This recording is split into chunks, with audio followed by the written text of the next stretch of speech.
Yo, y'all know that it's the witching hour. It is Saturday. It's 9 p.m. And we are here for another episode live and directed in the building of the best division in the NFL. Don't argue with me, argue with your mama. The NFC East. Fellas, what's going on? Ready for another great night of talking the best division in football. Super excited about it. A lot of great games coming up, some division matchups. So it's going to be a lot of fun, I imagine. Yes, sir. And that right there, ladies and gentlemen, is Mr. Sam Shady himself, Shady Sports Network's big dog. And then below me, we got that guy. You see him everywhere. You know, he cover every sport that all that ever existed. You know what I'm saying? Couch coach, what's going on, man?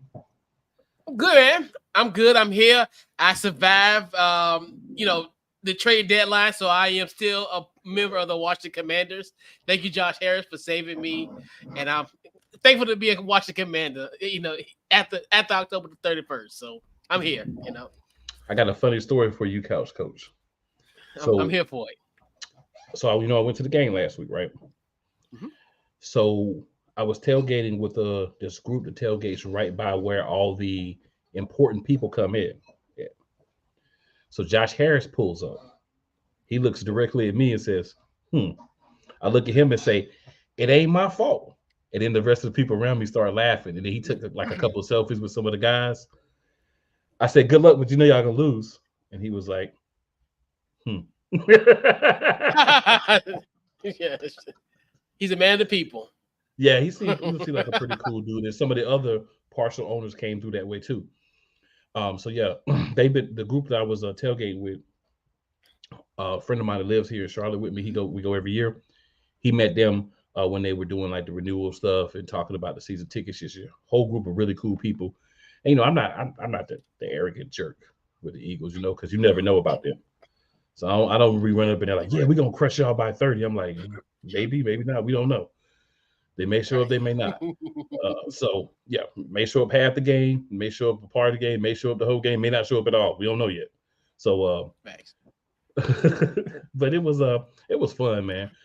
We actually all got on TV.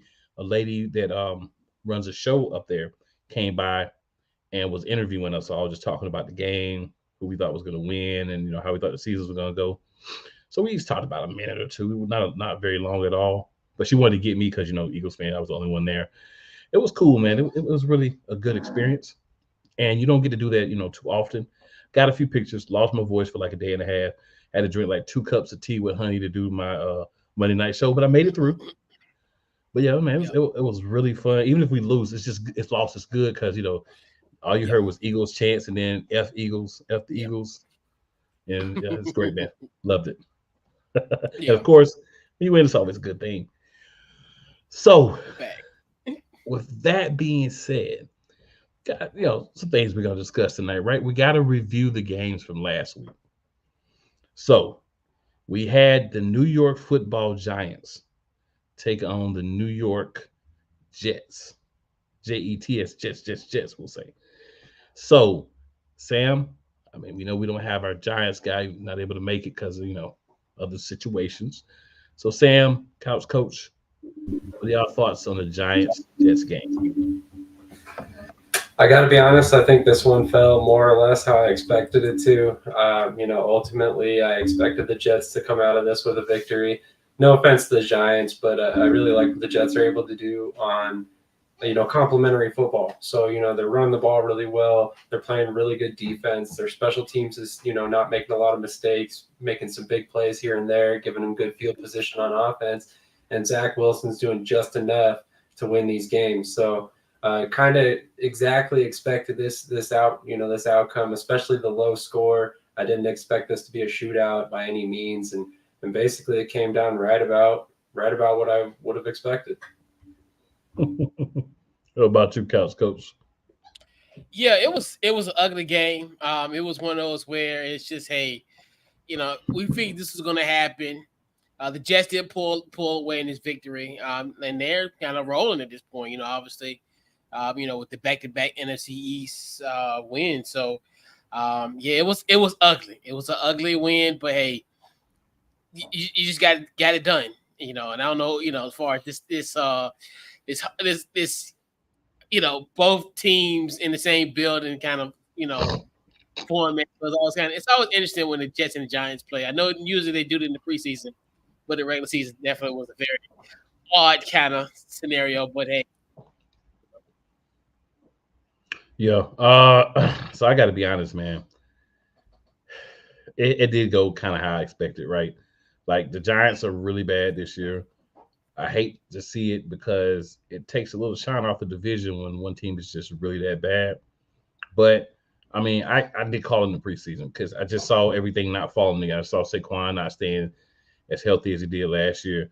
Danny Pennies, going at a Danny 0.5 cents because you can only play above who you are for so long, right? Brian Dabo can't have the same effect every year on the entire roster. And I think that was the biggest thing. They didn't make the right moves to really try to upgrade wide receiver. They don't have guys who really can catch the ball. And I mean, I'm sorry to say that, but they don't have guys who can consistently catch the ball at the wide receiver position. Evan Ingram, when he was there, he didn't catch the ball. Now we see he's doing really well somewhere else. So I mean, it's just Darren Waller and then what else? You know what I'm saying? And it's sad, but it was bound to happen. Like we saw it a lot last year, but they were able to find ways to run with Danny pennies and different things and make plays. But this year it just didn't work. And the Jets have a much better defense. Both of them don't have that good of an offense. So, you put a much better defense against a, lackluster offense, kind of get what you got. So, I mean, it's not really much else to say besides it was a really bad game. And the real loser of that game was the Giants and Jets fans who had to sit through it. Anybody at a sports bar who turned around and watched a portion of it, those were the people that really lost. So, I just want to throw that in there. All right, and then we'll move on to that big matchup, the one that I witnessed front and center, Philadelphia Eagles in Maryland versus the Commanders. Couch, we'll let you start on this one since you are the Commanders man tonight. This was another close but no cigar type of match game for us. It's one of those where it was pretty much a mirror of the October 1st game, where obviously Washington came off to a comfortable lead and let the Eagles come back, and obviously the same situation as October 1st matchup. AJ Brown went off, and he's just one of those where Washington just got to a point where you look at it from standpoint that defense once again it's been out Achilles heel, giving up 38 points. Sam Howell, which and surprisingly, well not surprisingly happened to me, but almost had 400 yards, passing. He had an untimely interception in the fourth quarter, and then obviously you had the two drops by Terry that kind of could have kept the drive going, kept the momentum going. It's one of those where you don't, it's kind of one of those games where you can find a silver lining in it, and I wish it was an opportunity that we could play you guys a third time, to get that opportunity, but it's close but no cigar, and it's one of the things where good teams find ways to win and bad teams find ways to lose, and that's pretty much how you can sum up this game. That's fair. So we got our first comment here. So Stephen Foster says, on behalf of 49ers fans, huge shout out to Washington. Thank you. You're welcome. Trent and Chase. Merry Christmas. You're welcome. Thanks for tuning in, Steve. I appreciate that, man. Absolutely. Sam, what you got for this last game, man? What's your thoughts? Honestly, this was kind of a week of games I expected. I mean, I expected Washington to play us extremely tough. I did expect Philadelphia to ultimately get the victory. I think last week I even said I expected it to be by one score or less. And ultimately it ended up right about exactly how I expected. The last team that held the ball pretty much ended up finding victory. But I did not expect 8 touchdown passes by Sam Howell and Jalen Hurts. That was kind of exciting to watch. I mean, I know there was a lot of miscues at times throughout this game, but at the same time, it was a fun game to watch. Ultimately, these Washington games have been really tough for the Eagles the past couple seasons. Regardless of how Washington finishes the season, it seems like every year they're playing us down to the wire. And they're really fun games to watch. And I'm looking forward to seeing them continue to improve down the stretch. And hopefully, we can have many more of these games going forward. Mm, so mixed bag of feelings, right? I start watching the game. The Commanders come out, first blood. I mean, the fans are chirping. I mean, bro, chirp, chirp, chirp, chirp, chirp. So, all the Eagles fans are just sitting there and they high five and stuff. Then one Eagles fans, Commanders fan was with his wife, and she's an Eagles fan, so me and her were sitting beside each other. And there was some Eagles fans in front of me, some behind me, but like sprinkling with the Commanders fans. So they was dapping each other and chirping and everything. So I looked at his wife. She looked at me. I said, they're gonna find a way to blow it in the end. She was like, yep, that's why I ain't gonna say nothing. So they was going in, like they was talking about how they was better, how Sam Howell was the Jalen Hurts destroyer. I mean, they was wild. So I'm just sitting there looking like, you do know that like it's the second quarter, and he's like, oh, it don't matter, blah blah blah. So as they, as things started to turn a little bit, a couple of guys, I think they were a little drunk. They just like at the end of the third quarter, they just stood up, started cursing at the at the team. And keep in mind, I'm sitting 5 rows back, excuse me, from the field. So players are looking like, what's wrong with them? Like they go into a tirade, they're cursing out players. They say F. Ron Rivera. They say F the defensive coordinator. I mean, and they just left. And I'm like, oh, okay, like. But what I found, it was fun though, because even when the Commanders fans were kind of getting into its chirp a little bit, right? It was just like, I win, and it's not too much to say. But I do agree with Sam that we seem to have the most trouble with Washington. I know everybody talks about Dallas and Dallas, he was only won like 2 of the last 8 or whatever it is. But you have to understand, a lot of times we're not playing with our guys. But the Commanders, these are in the season, like when they matter games, and we have our guys for the most part, and we're still having a lot of trouble, except for that one where they had Trashton Wentz playing, and we know why that was. But it's fun though, because I like having a team that kind of keeps us on our toes. I like having a team in the division that it's like one or two plays go the other way and you can lose, because I think it keeps us on our toes.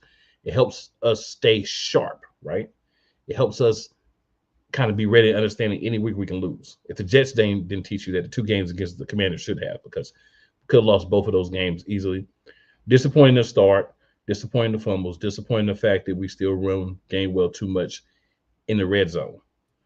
But, you know, or as was pointed out to me, he only ran a couple of times, but we have him in the game too much in the red zone. That 1 or 2 Eagles fans that may say this and say, oh, he only ran the ball 3 times.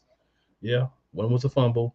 The other 2 didn't get me any yards. So I digress. But I just liked the energy. I liked the comeback by the Eagles, the fact that they were able to stick into the game and just really say, you know what? We're down. We got ourselves in this situation. We got to figure out a way to get out of it. And then I refuse to say brotherly shove. I will not ever say it. That is a horrible name, and I will not be part of that. So the uh, I'm going to call it the off tackle tush push. Seemed to work really well. Another wrinkle. We'll see if that's something that they keep, or maybe just something they want people to be concerned about, so that they can continue the original tush push. But overall, man, you win a game, you win a game. But a lot of things were kind of exposed in that game. But keep in mind, Jalen Carter went out early. That changed a lot of what we do defensively. Rotations, different things changed because of him going out. And it's wise when the guy gets hurt to just keep him out, right? Instead of sticking him back in, he hurts himself further and you lose him for more time. So I loved what I saw overall, but there are some things I could definitely nitpick. And when we get into grades, we will talk about those for sure. Yeah. All right. And then our other review, we have the Cowboys versus the Rams. I'll make mine quick for this one, guys. The Cowboys, when they play teams that are inferior talent, they smash them. Right? They go out there for the most part. If they win, they smash them. Obviously, they've lost, to the Cardinals, but I'm saying if they win that game, it's not like 17-10. It's like the way that they did this past week. So, you know, kudos. You got to win. Helping the division kind of keep that hold on maybe being the best division. So kudos for that. But I would have been nice for me if he would have lost. Keep it real. Sam, what's your thoughts, man? I completely agree with that last thought there. It would have been nice if Dallas had lost another game. Want to keep that streak going, so we have a nice firm hold on that number one seed out of the NFC East. But ultimately, I was kind of surprised to see Dallas blow the Rams away as easily as they did. I mean, obviously Stafford got hurt, so there is that. But it just looked like the Rams didn't have any answer for Dallas's offense. That defense was on its heels all night long. And ultimately, Dallas just blew them away, and it was kind of surprising to see. And that's the Dallas that has had me slightly worried at the beginning of the season. Once they started losing games, they kind of came back down to earth a little bit. But their defense is great. Their offense can get in on a roll and be really, really good. It's just one of those situations where you have to decide which Dallas Cowboys team you're going to see every week. Although you did mention it, they do seem to play really well against terrible opponents and then play really poorly against good opponents. But this was a situation where I thought the Rams were a little bit more closely talented to the Cowboys than the score showed by the end of the game, for sure. That's fair, Coach. Yeah. And when they blew them out in convincing fashion, like you said. And that normally happens, like you said, when they play against inferior teams. So, and that's a good thing. Good thing with them is, hey, they don't play down to the competition. So, in those type of situations. So, I mean, I guess if you're a Cowboys fan, I guess you could be encouraged, especially the play of Dak Prescott as of late. You can be, can be. A little bit proud of kind of what he's been doing as of late, and I know everybody's saying, "Well, can he keep that same energy?" That's to be continued. But yeah, it's gonna, it was a blowout. They sent the Rams back to LA with a L, and that's what they're supposed to do. So they did what they were supposed to do. It's not really a lot you can say. All right, so. This is something I know Couch Coach will want to sink his teeth into. Yeah. So we're going to talk about within the NFC Beast, the trade deadline moves and reactions. So we'll start, because I know this is the one that's got my man salivating, with the Commanders and their moves and what they did. So I'm going to just slide my 2 cents in real quick on the Commanders. I think it was 2 very genius moves, because these were 2 guys that you're going to have to pay a lot of money. You got to figure out if Sam Howell was your guy. Now, if he is, you're going to have to pay him in a couple of years. Cap savings roll over from year to year, right? So if you save $50 million in cap space, if you don't use it, it rolls over. It's not, you use it or lose it type of thing. So you can save the cap space until you need to use it to pay Sam Howell or get some other guys in. Are you losing quality guys? Absolutely. That's why you're getting a second and a third round pick for them. You don't get a second and third round pick for guys that are okay. You get a second, third round pick for guys who are pretty good. But you don't have to pay those guys. And you now have the opportunity to say, let's go into a full rebuild. You still have some talent if you're Washington. You didn't get rid of all your talent, but you got rid of some guys that you probably were iffy on. You weren't sure if you were going to pay them, or you had made the decision, we're not going to keep them long-term, so let's get value for them. And I think that's a good idea when you're in the midst of a ownership change, you're in the midst of a rebuild, you're probably going to have a different coach next year. So it makes sense to gain assets and get with the guys that you would have to commit a lot of money to long-term. So those are my thoughts. I thought it was a good deal on both ends. Especially I think the Montez Sweat one. I knew going into Tuesday, it was going to be either one. I didn't think both were going to get traded. I knew, we've always speculated throughout the years who's going to be kind of that casualty, someone where we're going to have to lose. I know if we were sitting here this time last year, prior to the trade deadline, I would have thought Deron Payne would have been the casualty in a sense where we wouldn't have been able to resign him. But once we were signing him this year, it's kind of when we knew like something was going to happen. And then obviously they gave us tea leaves throughout the season. Obviously not picking up Chase 5th-year option. So that was another kind of indication, hey, they might move on with Chase. And I think, like I said, getting Montez, I think for a second-round pick, especially that Bears, with the Bears, that's probably going to be worst case scenarios could be a top 40 pick in the draft. So that's essentially going to be, you're going to have a first round talent that's going to be there at where we're going to select that. And then also with the Chase, I think it's a great runner for San Francisco to just have him as a third round. That one, and they just really just use one of the compensatory picks to give us. And, it's one of those where I think that's essentially the third round is kind of misleading because really, in theory, it's going to be like one of the last picks in the third round, aka probably the fourth round pick. So I understood it because we knew that was going to happen. You see what now, as before we went on air, where Montez got a 4-year, $105 million deal. And that's one of those where I definitely think we would have been able to afford that in a sense. And like you said, $90 million and you have 9 draft picks. I'm not sure, obviously I think you would assume we haven't, we'll be in the coaching carousel along with the Raiders. It looks like, and it'd be other teams as well, but this could be, just the whole fact of having $90 million and having 9 draft picks could definitely be a very attractive place for a prospective coach to want to coach here. So it's definitely, it was needed because, these guys had a chance of walking away. But the good thing about it, I think if we draft right, we can get some 2 quality guys that can hopefully make an impact. So when we sit here and decide next year, we ask as far as who's impact rookies, I can say one of these 2 guys because it's very hard to find somebody this year. But I digress on that point. But we here. So, Couch, I want to get your opinion on something. I mean, since you just mentioned the coaching search, what would your feelings be if Washington moved forward with Eric Bieniemy as the head coach? I think they should, as far as just at least give him time. It's funny, and on my Communities in the Chat podcast, I almost think we have, how when women are pregnant and we have like calendars, like when we think they're gonna have a baby, and it's like me and my co-host, shout out to my guy Rob.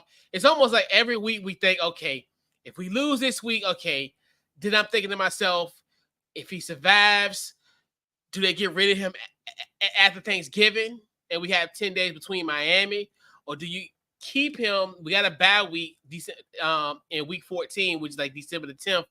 Do we fire him on December the 4th, the day after the Miami game, and then give Eric Bieniemy 4 games left? So I definitely think there should be at some point in the season where you will see Ron Vera be let go, and then Eric Bieniemy at least see what he can do, because they're gonna clean house. And I even told my co-host they might get rid of me and my guy Rob.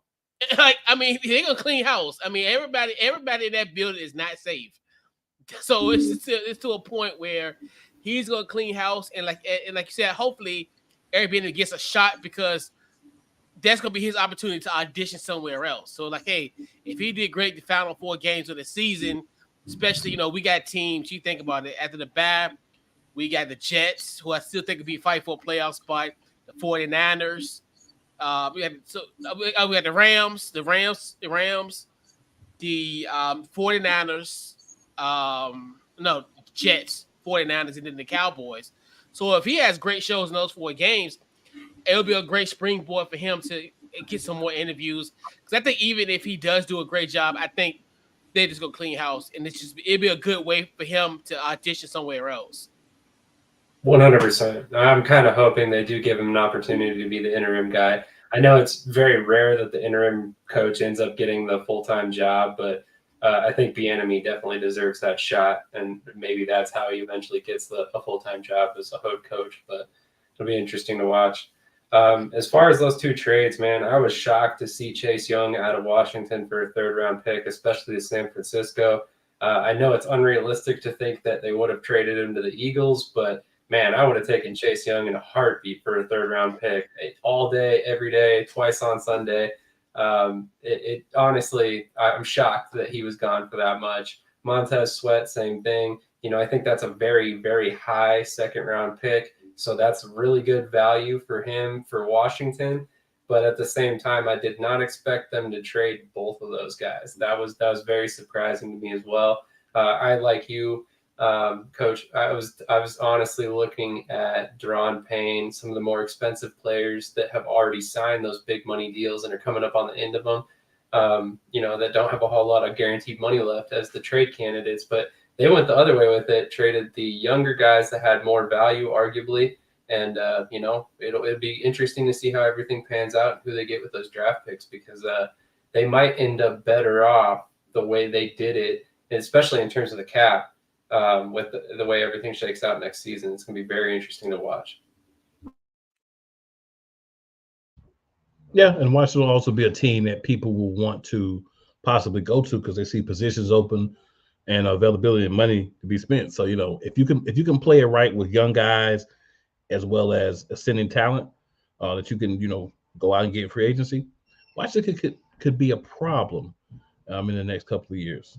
I hope they fumble it because same division, but could be a problem. Hopefully we be like y'all. We rebuilt 2 years ago, and then now back doing our thing. So hopefully we got somebody we can copycat and mimic. So within the division. So just mimic it wrong.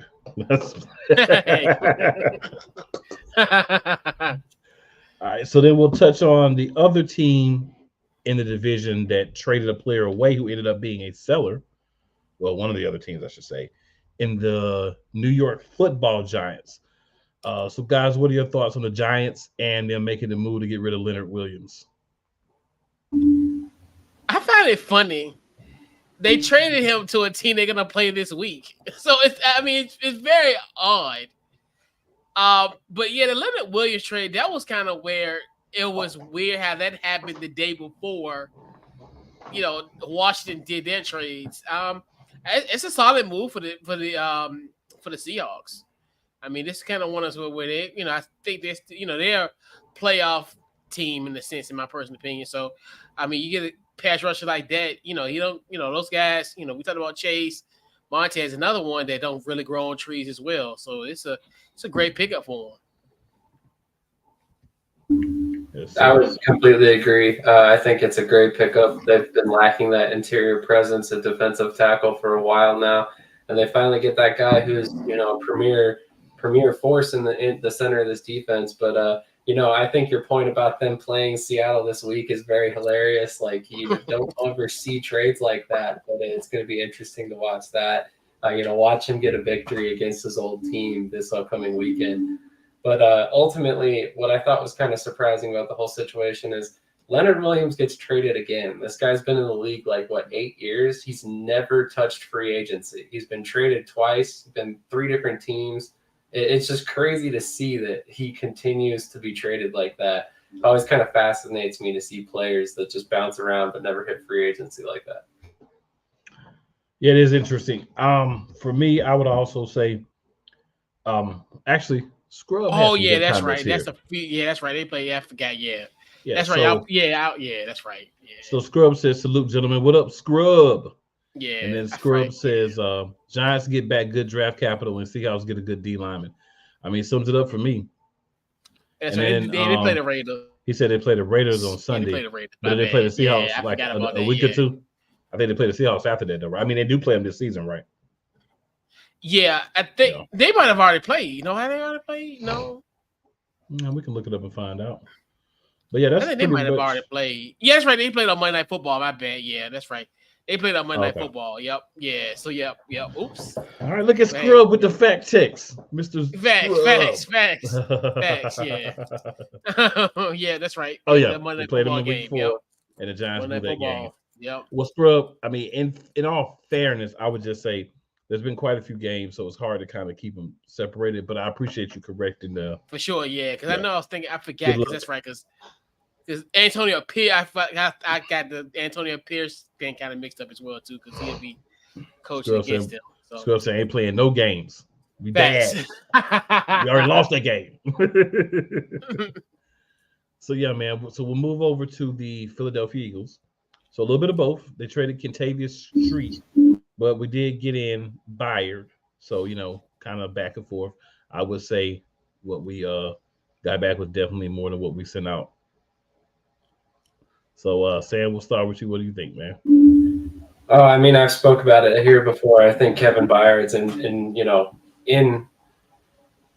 in line to have the best season of his career with Philadelphia. I really think the way we're going to use him is going to accentuate all his talents. And then trading Kentavious Street to recoup that 6th-round pick, I think, was really intelligent as well, because basically you get Byard for a 5th-round pick and Terrell Edmonds, which I really think was on the verge of getting released as it was. I mean, he wasn't playing all that well and really had turned into a little bit of a liability in the secondary. So we were going to make a move at safety one way or another, whether it was a free agent or a trade.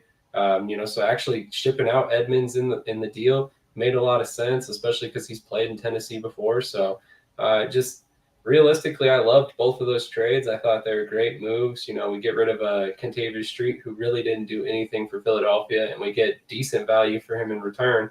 And we didn't really lose much because we got plenty of depth on that defensive line in the interior. So realistically, I think Howie's just continuing to play, to steal a term, to play chess when everybody else is playing checkers. He's out here making moves when he's looking 2-3 years ahead of time, and most teams can't see past next week. So I'm a huge fan of the way he's built this team.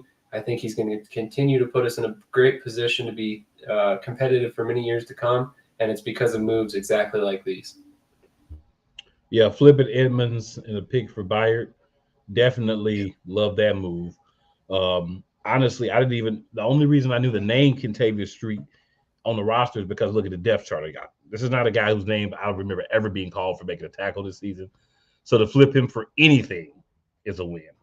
Yeah. And it also helps the Falcons because they had injury on the D line. So he's a guy that can provide depth for them. Not necessarily a guy, obviously, that you're going to bring in to be a starter, but he can provide some depth for them. So I think it's a little bit of a smart, simple, low cost move for the Falcons. But again, anything for a guy that you're not even really using is always a win. So I feel like the Eagles did well with that. Now I'm going to talk about a team that I think should have made a move, especially in the running back room that did not. And that would be the fourth team in this division, the Dallas Cowboys. So for me, guys, and you guys can agree, you can disagree, maybe you come from a different angle, whatever, it's all good. But for me, Dallas needed a big body running back, a power back. Didn't have to necessarily be Derrick Henry, but somebody that's a bigger bag that can push the pile, that can do certain things that the guys they have really haven't shown that they can do. A guy that can take the pounding of being at least a co-back in the backfield, at least a guy that can take half the carries in the backfield. They didn't make a move. Jerry says he's good with what he's got. Jerry senile. We clearly saw that. But I just feel like if you're really dedicated to winning, right? If your goal is to come out and make your team the best that it can possibly be, how do you not at least try to add some depth in the running back room? That's a place you need. That's just wow for me. Yeah, I was definitely surprised to see them not make a move. To be completely honest, I hadn't thought about a running back for them, but that makes some sense for sure. With the way they were kind of reeling with the couple losses there, I just really expected them to be buyers at the deadline. So I was surprised not to see them make a move at all. The scrub wants to let us know that's why he's here. It's all good. Yeah. Couch coach, what you got for us? I mean, like I said, I'm like Sam, boy. I didn't necessarily think about it, but like you said, they kind of, do need like someone. Not saying I say like an Ezekiel Elliott type, but somebody who, like you said, can take the bulk of the carries, especially in a situation like when the game needs to be condensed. He can take the bulk of the carries, can kind of kill the clock, and I think that's one thing is where down the line, I definitely like when it comes like to the playoff wise, when you're in those those type of games where you don't want Dak to be the hero in the sense you need to kind of get that running game going, have somebody that almost like I know this sounds like an old school term, but almost like that bell cow type running back. I'm like you're saying, cool, like where I get from that point. But like you said, it is kind of strange. But I mean, I guess it's one of the things where I know it's weird. Like when it comes to trade deadline, I always think there always should be movement, but I think a lot of people kind of shy away from it because it's definitely like in the NBA and stuff. You can tell, it's almost like a copycat type situation. Well, okay, this person making a chess move, we're gonna make a chess move. So especially with the running back position, I mean, you could have got somebody for pretty much next to nothing. So like you said, that would have been somewhat of a more of a easier trade to kind of pull off.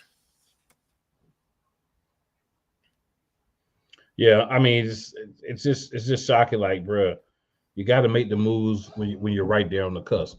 I will give Howie a lot of credit. He does a great job of saying, you know what, if I can make a move, I'll make it if it makes sense. Yeah, I feel like Jerry's already told himself no, and that's not always a wise decision. All right, so Scrub says that the Cowboys still need a guy who can run through the A gap and handle 15 to 20 carries because Pollard can't manage that. Yep, absolutely, Yep. Scrub. Yep. But Scrub, out of curiosity, who is your team? Just out of curiosity. Throw that in the chat for us. And we'll move on here. So we're going to do some grades here, guys. So mid-season grades for offense, defense, special teams, coaching, QB play, and top rookie so far. And who is the top rookie so far for each team? So we're going to order we got here. So we'll start with the Giants. So Sam, what do you think grades for the for all those categories for the Giants? What do you got for them? In terms of their offense, I'd probably give it a D. And that's kind of probably being generous, to be quite honest. They just haven't been able to score points. They've struggled across the board. When Daniel Jones has been healthy, he hasn't played well. Look at the defense. I'm probably giving it probably a C, C+. I think they've played pretty well despite the fact that they've been held back by an anemic offense. They've been on the field a lot, so that I think that's hurt them more than it should have.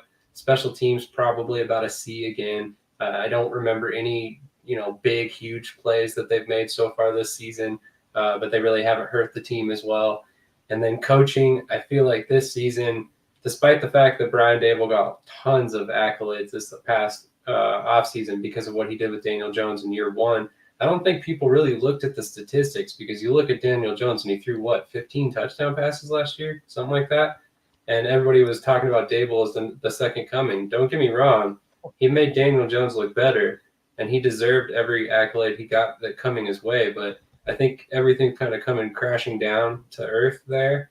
And as far as that goes, I'd probably have to give him like a C-, a D as well, just because I expected better from him after this past season. But and then as far as their top rookie, I really don't have one right off the top of my head. To be completely honest, I didn't get to the Giants when I was doing my grades earlier. So I'll leave the rookie up to you guys on that one. All right, Couch Coach, what do you got for the Giants? I'm sorry, Wise. We are friends in real life in IRL. Offense, F. You average 11.9 points per game. You're 32nd. You're worst. Total yards per game, you're 30th. Passing yards per game, you're 32nd. You're dead last. The only thing that's really saving them is the rush yards per game. But offensively, they've been atrocious.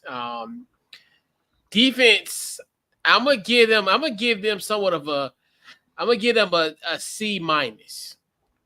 They've had some. They're kind of in the middle part. Not that as far as from a statistical standpoint, you're looking at as far as I think I'm more leaning towards a C- because they're like when it comes to their pass yards against. They got a fairly decent pass defense. They've only given up 211 passing yards against them. Special teams, I guess I'm not sure about special teams in a sense. I give them like a C on that one because they really haven't done anything kind of catastrophic. The only rookie I think that really stand out to me, and obviously this is somebody who I've seen firsthand, was Deonte Banks. I think he had a solid game against the Washington Commanders. He had a very timely interception in that game and pretty much kind of swung the difference for that football team. So that's the only Yeah, I would say you've got the guy for the Giants. I would have to agree. He's definitely the best rookie that they have. As far as my grades go, man. So I'm gonna split you guys. So for offense, I'm gonna say a D-. Defense, I'm gonna give him a C. because they have had some good moments on defense. They haven't been blown out. They're just so atrocious on offense that they get worn out at some point, and it happens to any team who just the offense can't help you out. Special teams, they make a lot of field goals because they don't score many touchdowns. So let's get them a C2, right? They're you know what? We're gonna go C plus on the special team. We get them C plus. Yeah. QB play, we definitely drop into a D. Like it's Yeah. not impressive at all. And you hit it on the head for the top rookie, so no need to really go at that anymore. And then of course Scrub hops in with us. He says specials is awful, coaching is atrocious, offense is offensive, the defense is the only viable unit, and they still have small details to fix. He says Banks has been the best rookie, and that's mostly because he's been the only guy to play from the start. He said the rookie center has played well, but he got banged up, and the others are either hurt or haven't gotten much opportunity like Hyatt. Yeah. All right, so the Hyatt boy. When I see that name, boy, he's on my fantasy team, right? So I picked him up for bye weeks, and I'm like, bruh, I would do just as good just having nobody in the slot, just keeping the dude in who's on bye. It's really been sad. All right, so we'll go to Commanders next. And since you are the Commanders man, Couch Coach, we're going to let you set it off with your Commanders. What's the grades, man? Talk to us. Offensively, I'm going to give them a C minus. Defense, no pun intended, a D minus. Special teams, actually, I'm going to give them a B. And coaching, F. And the rookie, and it's almost similar to the Giants. It's actually, in a weird way, it's been Emmanuel Forbes. I think he's been obviously minus the 2 Philly games, and I know he got benched in a couple of games, but he's been somewhat of a solid performer. But it's kind of indicative of our rookie class, which that's where, unfortunately, a guy that's been benched for a quarter of the games has been like our best rookie, in a sense. So that's what I'm gonna go. That's what I'm gonna roll with. All right, Sam. What about you? This was actually one of the teams that I got to before we got on here. So for the offense, I gave them a C. I personally think they're kind of being held back by some of the coaching decisions we're seeing in terms of game management. Some of the play calls don't make a lot of sense, and I think that has more to do with Ron Rivera than Eric Bieniemy. But I think Couch Coach could elaborate on that a little bit more than I could. Defense, I gave them a B. I think they're doing a pretty solid job considering that they just got 2 of their top players traded away, and they've had some pretty solid contributions from players that I didn't expect them from. Casey Toohill's one of them. Used to be a 7th round pick in Philadelphia, didn't really do much. I think he's got 4 sacks, 5 sacks already this season. Quarterback play, I'm going to give it a B plus. I personally think that if Sam Howell had an offensive line ahead of him, he would be one of the better quarterbacks in the league. There was a point in time where he was leading the league in passing yards, so I think he's just really done a great job this season. And then as far as the top rookie, I'm going right there with Sam Howell. I mean, his performance has been unbelievable this season. I think that he's done a great job. There are some things to clean up. I know he's not technically a rookie, but I'm going to go ahead and give it to him anyway. He's only played, 1 game last season? Yeah. So as far as the coaching, I gave it a D. I really think the coaching has left a lot to be desired on a very talented team coming into this season. I expected Washington to be a contender. They do not look like it currently, and I think it has more to do with coaching than it does on talent on the roster. Oh, I could have used Sam Howell. That'd been my red shirt. He'd been my red shirt rookie. For sure. A little bit of a cheater there, but Hey,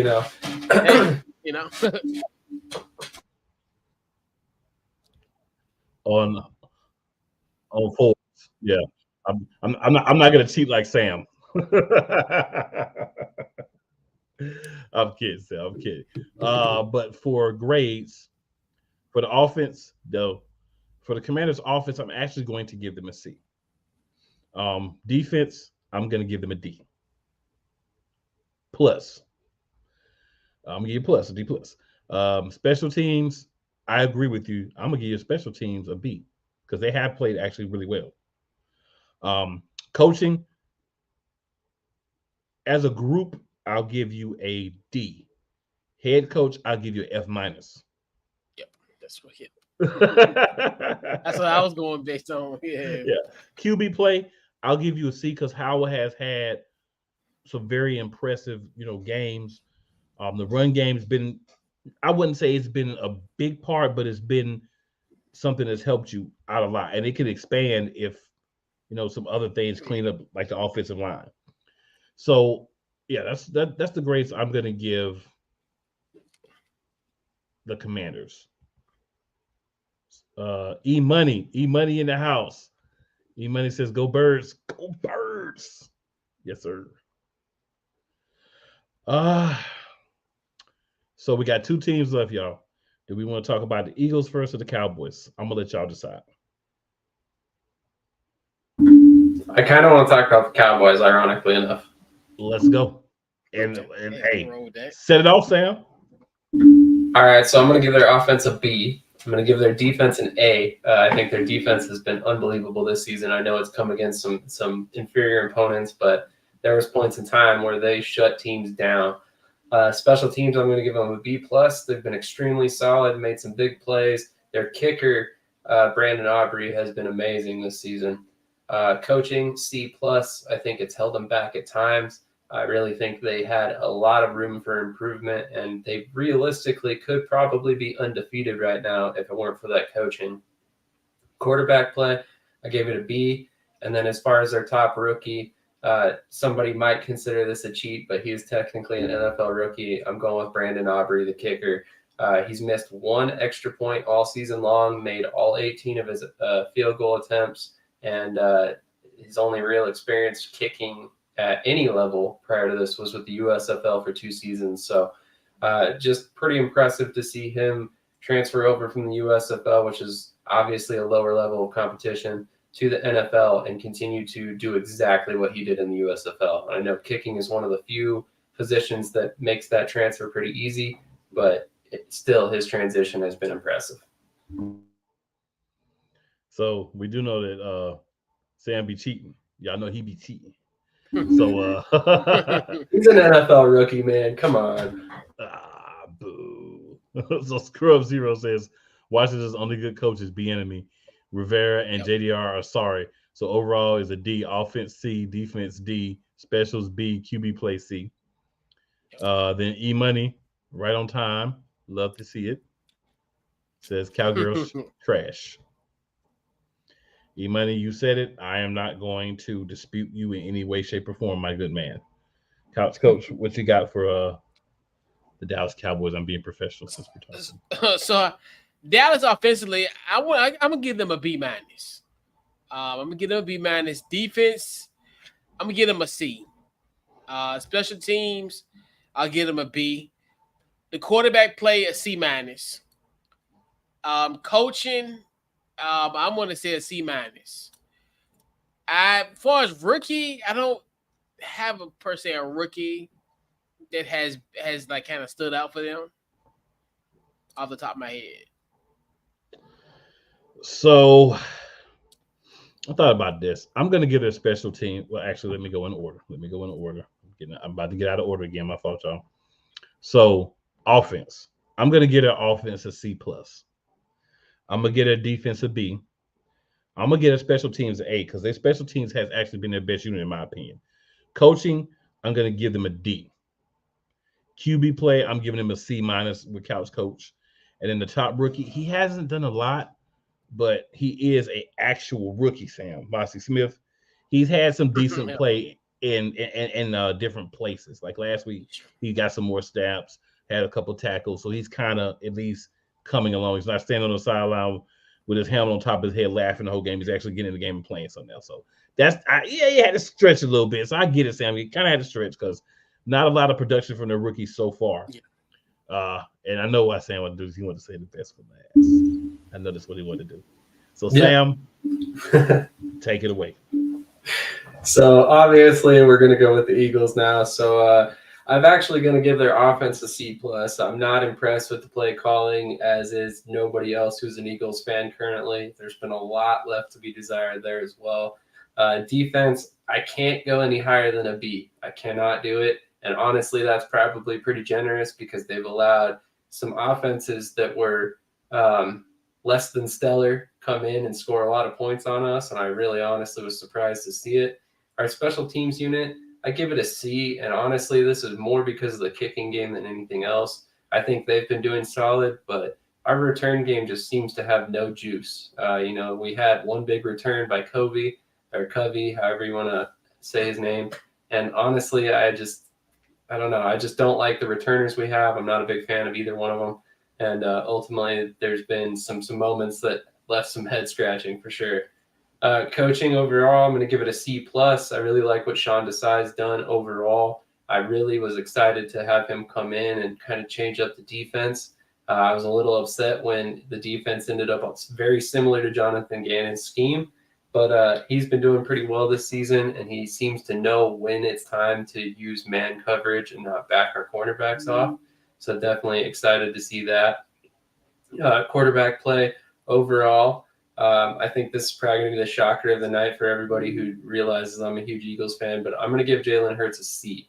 I really think that he has kind of regressed this season, which has been shocking to see. At one point, I'm not sure if he's still at that point, but it was a one-to-one touchdown to interception ratio in terms of passing, and that is way, way too little production from Jalen Hurts after the contract that he got the past couple seasons. So I was kind of surprised to see that overall. And then, of course, the top rookie, if you're going with anybody on this team, it has to be Jalen Carter. Jalen Carter has wrecked opposing offenses multiple times this season, and we saw how big of a deal it is when he's not in the game a couple times this year already. So I'm very, very excited about his potential the rest of his career, and just another steal of a defensive lineman that we've gotten in this Eagles rotation. All right. College coach, I'm going to let you go ahead, and I'll go last. All right. Offensively, I'm going to give you guys a C. Defensively, I'm going to do a B minus. Let's see. Special teams, I'm going to give you a B. Quarterback play, I'm going to lean towards a B minus. Jalen Carter. Jalen Carter, if we were in the NBA, he would be the sixth man of the year in the National Football League. Someone who could come in and just make an immediate impact right then and there. All right. So this was tough. I've been wrestling with this one, right? So Scrub has some Cowboys stuff, so we'll go over that first right here. So Cowboys coaching, he gives them a C. Offensive C, defensive B plus, specials A, QB player C plus, best rookie. He also goes with Mozzie Smith. All right, so when we talk about the Philadelphia Eagles,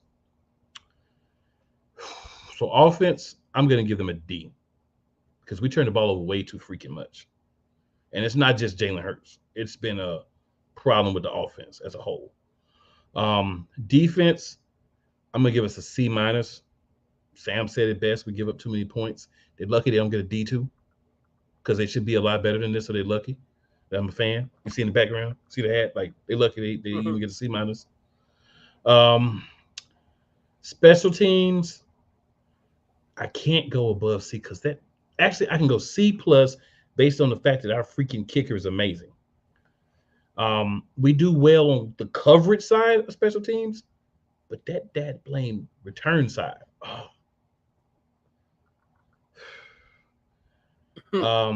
Coaching. So here's my dilemma with coaching. I'm gonna tell you. I'm gonna explain how I get to where I get to because I have to break it down. So defense, I feel like Sean Desai is probably like a B, right? Because he's been working, he's been getting better, he's been a lot of different pieces he's had to use. Offense, I honestly have an F. Head coach is a D. So you got a B, a F, and a D. So I'm gonna go D for coaching because I think the F and the D pulls the B down. But that's how I feel about that. QB play, C minus. Jalen Hurts QB1 has turned the ball over way too much. He's looked really confused, I guess you could say, passive in the offense. He's had the moments where he's had comebacks and stuff, so don't get me wrong, he's had those. But the expectation is to not put yourself in those situations from week to week after the year you had last year after getting paid, and he hasn't done that. So there's no argument Jalen Carter is the top rookie. But let's throw another name out there that's been very helpful for the Philadelphia Eagles as a rookie. Goes by the name of Sidney Brown. Guy that's helped solidify the safety position, a guy that can play the third corner. So he's a guy that has some versatility, which is one thing we look for in the rookies. And I'm not saying he's more impactful than Jalen Carter. I'm just saying I agree Jalen Carter is the most. But if we're talking about another guy that's like 1B or maybe 1C, got to go with Sidney Brown. So just want to throw that out there. That's how I feel about that. No, I 100% agree. 100% agree. He was almost hard. like That was hard, man. It was hard. It was hard to go in the boys like that. It hurts. It hurts right in here. Deep down. I did not expect an F. That's pretty critical, but hey, at the same time, that offense is trash in the red zone. 100%. And Kenneth Gainwell is out there running plays way too much. Thank you. Yeah, literally, that is the one coaching decision, and I guess you could say front office decision that I don't understand. I mean, if I'm Howie Roseman, I'm going down to the coach and being like, hey, man, we're paying this dude money. Get him involved. I don't care if it's garbage time. I don't care if it's 1 snap, 2 snaps. But we might get a penny sighting this week because Boston Scott's not playing, so we might get a penny sighting. I hope we do. Finally. If we do, he better do something, or tune in Wednesday. I have some words for him. So Eagles coaching, Scrub Zero gives him a C minus. Offense, he gives him a C plus. Defense, a B minus. Specials, a B. QB play, a C plus. So it's a little bit nicer than I am, but we're in the same area. The thing is, we understand the team is not playing as good as they can. Honestly, no team in the East has probably reached their potential except for the Cowboys in some games. So it's okay in the midseason to be saying, hey, it's a C, coach is a D, whatever. But we're talking about this 2/3 of the way through the season. We're talking about this at the end of the season. Oh, then y'all gonna want to tune in, because it's gonna get real rowdy up in this piece, for sure. But yeah, so guys, got some games to preview. 3 big ones this week. Yeah. So, yeah. We'll start off with the Giants versus the Raiders. And I have to say, you can give me a coin and just flip it. Matter of fact, why y'all pick, that's how I'm going to decide, because they're both terrible.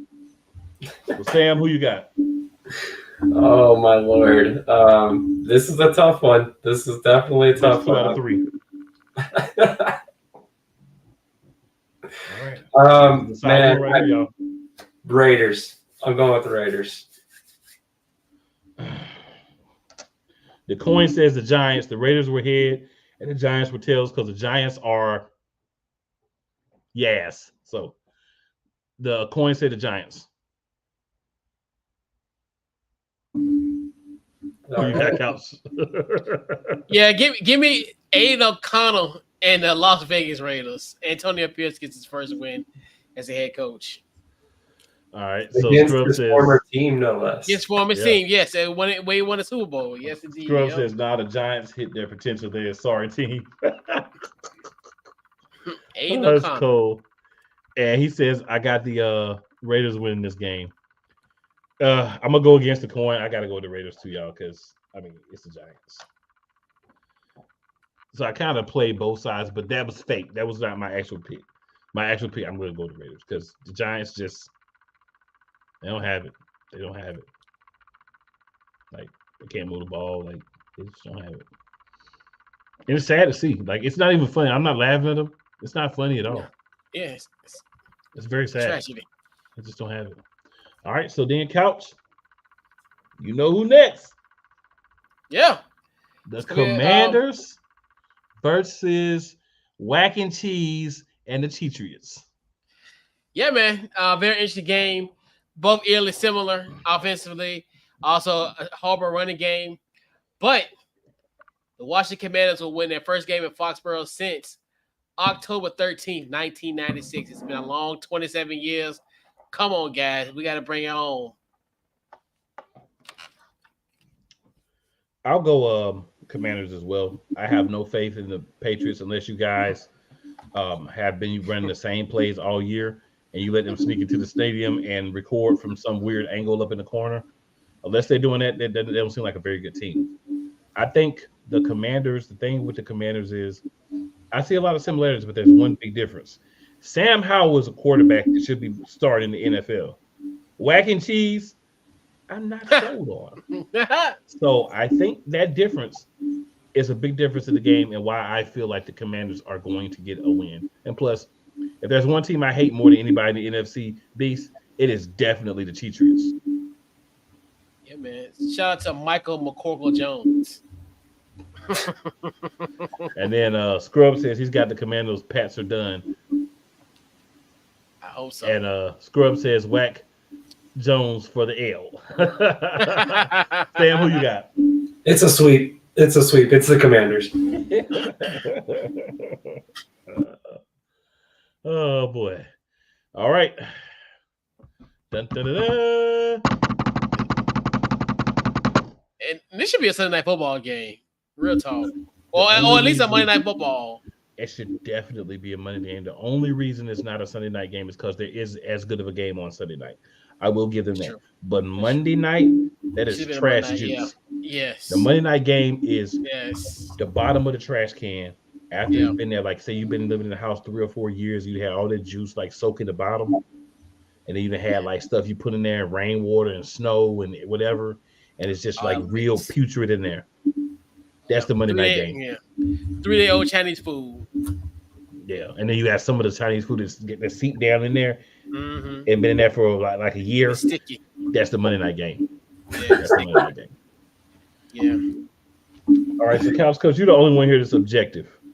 I'm not gonna lie, not objective. I mean, it's the NFC East game. It's the NFC East game. It's always a toss up. But I want you guys to do a favor. When the clock strikes midnight on Monday morning, I want all Cowboys fans silence. So y'all cool. Sam, y'all got one job: beat the Cowboys. I got the Eagles. All right, I'll go next, and I'll let Sam have the last word on this one. I got the Eagles in this game. I feel like we're going to force at least one turnover from RDP of the AFT. I do also feel that I think we can get some plays on their defense. I think this is a good game to run the ball. Their run defense isn't great. It's not horrible by far, don't get me wrong, but this is a game where we need to really unleash Swift. My concern is the offensive play call. My concern is Nicky Tight Pants and whatever he's doing to the offense. I think Desai will be fine. He's got all of his pieces pretty much, so he'll be able to play with that, and he'll keep the game close on offense. And we're going to give up some points. Dallas is explosive, and CeeDee Lamb in that slot, that's always going to be dangerous. He's going to get open at least a couple of times, and Dak's going to hit him. I think our offense has to match what their offense can do, and then we need a turnover or two, which I think we can get. And we have to, and I know this is far-fetched, but this is the game to do it, have a turnover-free game. At some point, we have to not turn the ball over. This is a perfect week for this Eagles. Take care of the football. We run the ball. We take care of the football. We play hard on defense. We use the passing game in the red zone. If he throws a pick, he throws a pick. But we can't run the ball all the time and settle for field goals. Screen passes or something. Get everybody involved. We got that Albert O dude that's supposed to be so great at catching the ball. Get the ball in the red zone. Julio got one in the red zone last week. Let's go. Let's do it. I got the Eagles. Yep, definitely got the Eagles in this one. I fully expect this to be a close game once again. I expect Dallas to play as tough. Despite the fact that they've shown otherwise earlier this season, I think this is just, one of those divisional matchups where Cowboys are always going to bring their A game. I do, however, expect us to find victory, and I expect the difference in this game to be the interceptions that Dax throws. I expect at least one, maybe two in this game. Maybe Slay grabs a couple. Maybe Byard finally gets his first as an Eagle. Regardless what happens, I definitely think this is going to be a great game to watch. It's probably going to be the game of the week, in my personal opinion. It's always fun to watch these Cowboys games because there's a lot of rivalry behind it. But ultimately, I just don't think that Dallas's offense is going to have enough to keep up with Philadelphia. And like Cool said, this is definitely the week to hopefully come in and not turn the ball over and show exactly what we can do when we're on our A game, because we haven't seen it yet. And I think this is the week where we need to see it. We need to put on display what we can do to the other top teams in the NFC, because here very quickly we're going to have the San Francisco 49ers coming up. So that's a game that we really need to be prepared for, and I really think we're going to have to give them our A game. So Dallas is a really good test early on, and I think this game means a lot to us right now, believe it or not. Yeah, definitely agree, man. Definitely agree. So Scrub says, I got the Eagles. Please shut them Cowboy fans up. I would be more than happy to do so. I think there's a lot of teams that want the Eagles to lose. You know those teams are? I'll name them out for you. The San Francisco 49ers, the Seattle Seahawks, the Detroit Lions, whoever thinks they're good out of the South, because we don't know who that is yet, right? The Cowboys themselves. These are all teams that want us to lose because they can pull us back closer to the pack. But who wants us to win? Everybody else, NFC and AFC. And truthfully, some of those teams want us to beat the Cowboys. They just want us to lose because it helps them. But silencing the Cowboys early helps everybody. Just saying. Just saying. So, Sam, Couch Coach, before we are done for the evening, is there anything outside of the NFC Beast? Because we are a Beast show, but just, throw a bone out if you guys feel like it. Any other non-NFC Beast topic you guys would like to discuss before we're out of here for the night? I just want to say congratulations to Antonio Pierce, who gets his first opportunity to be a head coach. Professional head coach. Just a little less than 10 seasons ago, this guy was coaching high school football for the first time. And, just 10 seasons later, he's now the head coach of the Las Vegas Raiders. I know it's on an interim basis. I know it's very unlikely that he gets a full-time job as a head coach after this, especially this early in his career. But it's still very cool to see. I remember watching Pierce play. He was always the type of guy that played really respectfully. He was always, the type of guy that you rooted for because he was an undrafted free agent who kind of came up the right way, battled his way onto the field, played really well for Washington, played really well for the Giants. We kind of saw him two times a year, every year for almost a decade. Just have a lot of respect for the guy, and it's awesome to see him get his opportunity. It's awesome to see Champ Kelly, former Broncos GM or assistant GM, get an opportunity to be a GM as well. And then also I'm excited to see the new quarterbacks coach promoted to the offensive coordinator position. That's going to be very interesting to watch as well. And best of luck to Aiden O'Connell. A lot of rookies in that front office and coaching staff right now. So it'll be interesting to watch the Raiders going forward. All right. So I'll quickly say my piece, and then Couch Coach, you can finish off. If there's anything else you want to talk about? All right. Congratulations to Josh McDaniels for stealing money from the Raiders. Because for you to actually be there more than half a season, a full season at the most, congratulations for whatever you did, whatever you said, to get more than like 10 games as their coach. Like that to me, that was a win. So Josh McDaniels, I guess the Raiders got tired of you stealing their money, and they fired the guy who hired you and your OC as well. So they said, we're going to get rid of all of you guys. And you know what? You all deserved it. So kudos to the Raiders, all jokes aside, for finally saying, you know what, man? We made a mistake. We're not going to wait till the offseason. We're going to get rid of it now.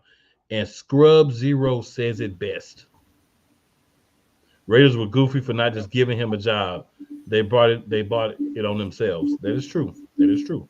100%. In fact, I saw a statistic somewhere that he's the first head coach ever to be fired in his first 2 jobs before the end of his second season. That's how bad he is. For sure, shout out to Antonio Pierce. Scrubs also says we know he's a Giants fan, so no surprise. But that's what's up. Couch coach, anything else you got? Yeah, so not NFC Beast, but these guys have a former Commanders guys, so they always got a special place in my heart. Antonio, like I said, Antonio Pierce, during the tough times, he was during the late great Marty Schottenheimer era, Steve Spurrier era. So if you survive the Steve Spurrier era, I always gonna have love for you. So shout out to all those guys, all the guys in that 2002 Washington at the time Redskins team. So shout out to them.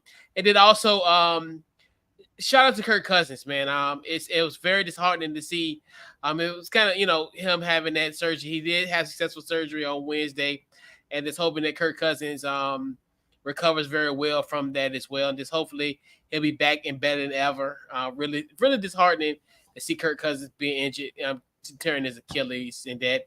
And then also prayers up to Cole Holcomb. Had a gruesome injury on Thursday Night Football, former Commanders as well. University of North Carolina, so that's my little nephew.